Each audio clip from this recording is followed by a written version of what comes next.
Good morning students, welcome in online class 7th class SST geography का chapter 4 वायु। इसके पहले वाली क्लास में मैंने आपको वायुमंडल की संरचना बताया थी। ठीक है, आज हम पढ़ेंगे मौसम एवं जलवायु, फिर है तापमान, वायुदाब, पवन और आर्द्रता। ठीक, मौसम एवं जलवायु क्या है, तापमान क्या होता है, वायुदाब क्या होता है, पवन क्या होती है और आर्द्रता क्या होती है। ठीक है, आइए अब हम पढ़ते हैं कि मौसम एवं जलवायु कि क्या आज वर्षा होगी, क्या आज गर्मी पड़ेगी, क्या आज यहाँ पे ओले गिरेंगे, तो ये सारा दिन क्या आज बहुत धूप निकलेगी। कितनी बार मौसम क्रिकेट में प्रेमियों के मुंह से एक दिवसीय मैच के भविष्य की अगर हम अनुमान सुनते हैं तो क्या अगर वहां अचानक बारिश आ जाती है, वहां पे क्या बोलते हैं अचानक बारिश आते आते बिल्कुल बंद हो जाती है, तो ये सभी हम वीडियो रेडियो वगैरह में हम सभी इसके बारे में सुनते हैं। और हम कहीं कहीं जाने के लिए हम जो रोज योजना बनाते हैं कि क्या कहते हैं कि आज हम वहां जाएंगे, लेकिन अचानक से धूप आ जाती है या फिर अचानक से बारिश आ जाती है, तो यहाँ पे किसी स्थान का औसत मौसम उस स्थान की जलवायु बताता है और हम यहाँ पे अनुमान लगा सकते हैं कि मौसम कैसा हो सकता है या फिर उसकी भविष्यवाणी के द्वारा भी हम अनुमान लगा लेते हैं। अब है हमारा तापमान कि हमारे मौसम एवं जलवायु में तापमान जो है कि आज प्रतिदिन जिस तापमान का हम अनुभव करते हैं वो वायुमंडल का तापमान होता है। कि जैसे कि आज अब यहाँ पे जैसे मौसम चेंज हो रहा है तो अब मौसम में ठंडक बनाने लग गया है, तो उससे क्या होगा, आज ठंडक है या आज धूप नहीं निकल रही है, आज बादल छा रहे हैं, तो वायु में मौजूद ताप एवं शीतलता के परिणाम को तापमान कहते हैं। वायुमंडल का तापमान केवल दिन और रात में ही नहीं बदलता बल्कि ऋतुओं के अनुसार भी बदलता है। कि वायुमंडल का तापमान क्या दिन रात, जैसे दिन होता है गर्मी हो जाती है, रात होती है ठंडा हो जाती है, तो उसके अनुसार भी नहीं बदलता, मौसम के अनुसार भी तापमान में घटना और बढ़ना होता है। अब है आठपन के महत्वपूर्ण कारक है जो तापमान के वितरण को प्रभावित करता है। कि सूर्य से आने वाली वो ऊर्जा जिसे पृथ्वी रोक लेती है आतपन कहलाते हैं। कि जो सूर्य से आने वाली जो ऊर्जा होती है जिसको पृथ्वी के द्वारा रोका जाता है उसे आतपन कहा जाता है। आतपन मतलब होता है कि सूर्य का ताप की मात्रा भूमध्य रेखा से ध्रुवों से और घटती है, इसलिए तापमान उसी प्रकार घट जाता है। क्या आप समझते आएगा कि ध्रुव बर्फ के क्यों ढके हुए हैं? यदि पृथ्वी का तापमान अत्यधिक बढ़ जाता है, इतनी गर्मी हो जाएगी कि यहाँ कुछ फसलें नहीं उग पाएगी। कि अगर हम इसके आतपन नहीं होगा तो यहाँ पे कुछ फसलें तो जली जाएंगी क्योंकि सूर्य की गर्मी बहुत ज्यादा हो जाएगी। गाँव की अपेक्षा नगरों का तापमान बहुत अधिक होता है। दिन के समय एसोफेल्ट से बनी सड़कें मतलब डांबर से बनी सड़कें और कंक्रीट से बने भवन गर्म हो जाते हैं। रात के समय वो ऊष्मा मुक्त हो जाते हैं। नगर में भीड़ वाले ऊंचे भवन गर्म वायु को रोक लेते हैं, इसी जिससे नगरों का तापमान बढ़ जाता है। अब अगला टॉपिक है वायुदाब। ये जानकर आपको आश्चर्य होगा कि वायु हमारे शरीर में उच्च दाब के साथ बल लगाती है किंतु हम उसका अनुभव नहीं करते। यह इसलिए होता है क्योंकि वायु का दाब हमारे ऊपर सभी दिशाओं पर लगता है और हमारा शरीर विपरीत बल लगाता है।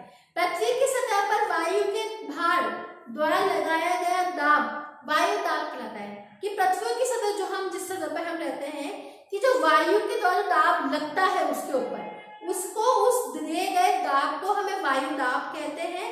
और वायुमंडल में ऊपर की ओर जाने पर दाब तेजी से गिरने, जैसे हम ऊपर जाएंगे वो दाब नीचे की तरफ गिरने लग जाएगा। समुद्र स्तर पर वायु दाब सर्वाधिक होता है और ऊंचाई पर जाने पर यह दाब घटने लग जाता है। वायु दाब का क्षैतिज वितरण किसी स्थान पर उपस्थित वायु के ताप द्वारा प्रभावित होता है। अधिक तापमान वाले क्षेत्रों में वायु गर्म होकर ऊपर उठती है। जैसे कि समुद्र में जब पानी बहुत गर्म हो जाता है तो वहां का तापमान भी गर्म हो जाता है, तो वहां पे समुद्र की लहरें क्या होती है, हल्की होकर ऊपर की ओर उठने लग जाती है। कम तापमान वाले क्षेत्रों की वायु ठंडी होती है, भारी होती हैं और भारी वायु निमज्जित होकर उच्च दाब क्षेत्र बनाती हैं। अब अगला टॉपिक है पवन। अब कौन कौन सी पवन होती हैं कि उच्च दाब क्षेत्र से निम्न दाब क्षेत्र की वायु की गति को पवन कहते हैं। कि जैसे उच्च दाब से निम्न दाब के क्षेत्र की गति को पवन कहा जाता है। आप पवन को काम हम जब सड़क पर गिरी पत्तियों को उड़ते हुए देखते हैं या पेड़ों को उखड़ जाए ऐसी हवाएं चलती हैं, जैसे कि आंधी आना, तो इन सबको जब हम देखते हैं तो कभी कभी हमें लगता है कि इतनी तेजी से होती है कि जैसे कि पवन सामान्य रूप से कार्य नहीं कर रही है। तो पवन को मुख्यतः 3 प्रकारों में बांटा गया है। फर्स्ट है स्थायी पवनें। स्थायी पवनें होती है जो व्यावहारिक पश्चिमी और पूर्वी पवनें स्थायी पवनें होती है। कि जो पश्चिमी और पूर्वी जो पवनें होती हैं वो स्थायी पवनें होती हैं। ये वर्ष भर लगातार निश्चित दिशा में ही चलती है। निश्चित दिशा में मतलब कि इनकी जो बहने की दिशा है वो उसी दिशा, पूर्व से पश्चिम या पश्चिम से पूर्व, कि इसी दिशा में ये पवनें बहती हैं। फिर दूसरा है मौसमी पवनें।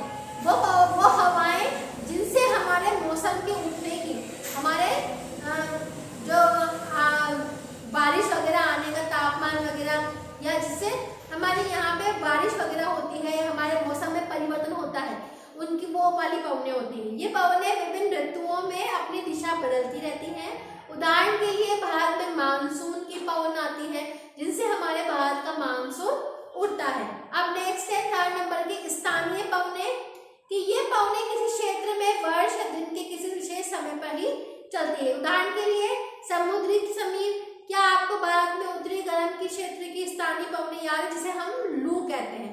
जैसे कि आपकी गर्मी में जब उसका स्थानीय जो वेग ज्यादा होता है तो उसके परिणाम स्वरूप क्या होते हैं, वहां पे हवाएं चलती है वो काफी गर्म होती है, जिसको हम क्या कहते हैं, लू कहते हैं। और सर्दी में वो हवाएं क्या होती है, ठंडी हो जाती हैं। अब नेक्स्ट टॉपिक है, लास्ट टॉपिक है आर्द्रता, नमी, जिसको कहा जाता है कि हमारे वातावरण में नमी होना, आर्द्रता। कि जब जल पृथ्वी और विभिन्न जलाशयों से वाष्पित होता है तो यह जलवाष्प बन जाता है। वायु में किसी भी समय जलवाष्प की मात्रा को आर्द्रता कहते हैं। जब वायु में जलवाष्प की मात्रा अत्यधिक होती है तो उसे हम आर्द्र दिन कहते हैं। कि जब वायु में जलवाष्प मतलब पानी की मात्रा बहुत ज्यादा होती है तो उसे हम आर्द्र दिन कहते हैं। जैसे वायु गर्म होती है, इसकी जलवायु वाष्प धारण करने की क्षमता बढ़ जाती है, इस प्रकार ये अधिक आर्द्र हो जाती है। आर्द्र दिन में कपड़े सूखने में काफी समय लगता है। जहाँ पे मौसम में नमी होती है तो उस समय क्या होता है, हमें जब धूप नहीं होती और मौसम में नमी हो जाती है तो उससे क्या होता है, हमारे कपड़े सूखने में बहुत टाइम लगता है और शरीर में पसीना भी आसानी से नहीं सूखता। जब जलवाष्प ऊपर उठता है तो ठंडा होना शुरू हो जाता है और जलवाष्प संगठनित होकर ठंडा होकर जल की बूंद बनाते हैं। बादल इन्हीं जल बूंदों का ही एक समूह होता है। आपको पता है कि बादल कैसे बनते हैं, कि जब समुद्र की लहरें में जब गर्मी बहुत बढ़ती तो भाप बनकर ऊपर उठने लगती है। जब भाप बनकर वो ऊपर जाती है, जहां तक पहुंचती है, उसके बाद जब वो ठंडी होने लगती है तो वो बादलों के रूप में, बूंदों के रूप में बनने लगती है, बादल का निर्माण करने लग जाती है। आकाश में उड़ते हुए जेट हवाई जहाज अपने पीछे सफेद पथ चिन्ह छोड़ते हैं। इन्हीं इंजनों से निकलने वाली नमी संगठित हो जाती है, जम जाती है और वायु के गतिमान न रहने की स्थिति में ये संगठित नमी कुछ देर तक पथ के रूप में दिखाई देती है। कि ये जमने लग जाती है और कुछ देर तक आपको पता है कि वो बिल्कुल लाइन के रूप में, सफेद पट्टी के रूप में हम लोगों को दिखाई देती है। पृथ्वी पे जल के रूप में गिरने वाला वर्षण वर्षा कहलाता है। ज्यादातर मौसम जल वर्षा से ही प्राप्त होता है। पौधे जल संरक्षण में मदद करते हैं। जब पहाड़ी पार्श्व में पेड़ काटे जाते हैं, वर्षा जल अनावृत पेड़ों से नीचे बहता है और निचले इलाकों में बाढ़ का कारण बन जाता है। संघनी यहाँ पे वर्षा के 3 प्रकार होते हैं।